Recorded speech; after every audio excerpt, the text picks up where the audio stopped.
You've heard whispers. The witches of sin, calamities, legends, monsters. But who were they really? Why did the world fear them enough to erase them from history? 400 years ago, 7 women walked the earth as living disasters, beings not bound by reason or morality, but by the twisted weight of their own truths. They weren't born evil, they were chosen. Or worse, they chose themselves, each bonded to a witch factor, gaining power that bent reality itself. Greed, wrath, lust, pride, gluttony, sloth, and envy. The 7 sins became names. The names became taboos. But here's the problem. When you bury truth under fear, myths grow roots and rot spreads. The witches weren't the first of their kind. There were others, some long before the Great Calamity. Their identities, their legacies, erased, their crimes unknown. But what we do know, the witches of sin weren't alone. 2 more existed, vainglory and melancholy, supernumerary sins. Their power? Custom forged for the valiant and the saintess. Power not granted, but taken. But why hide their existence? Because the witches shattered the illusion of control. Typhon, the witch of pride, killed sinners by simply judging them. A child in form, but executioner in will. Daphne, in her hunger to feed the world, created witch beasts. Monsters of endless appetite that turned entire continents into graveyards. Carmilla, the witch of lust, didn't seduce, she obliterated free will. Just seeing her was enough to lose your mind.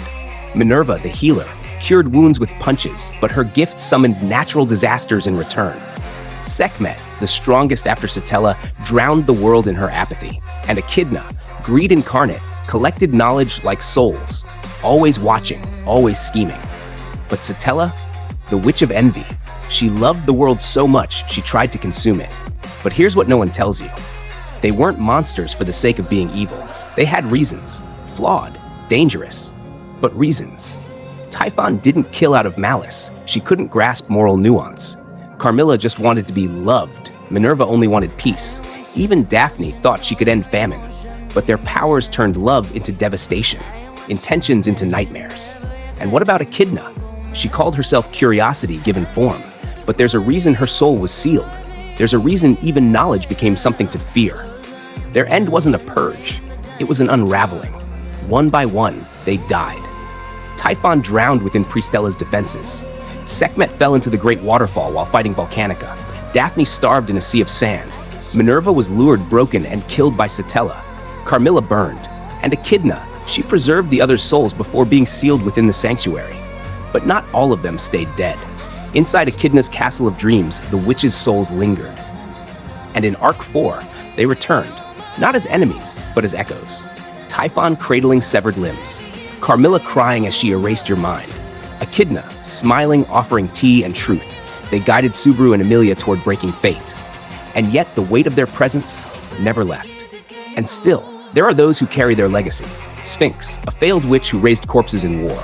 Omega, Echidna's creation, now walking the earth to escape her fate. And Pandora, the witch of vainglory, still active, still manipulating reality with a smile that rewrites history itself. Why does this matter? Because history repeats when it's forgotten.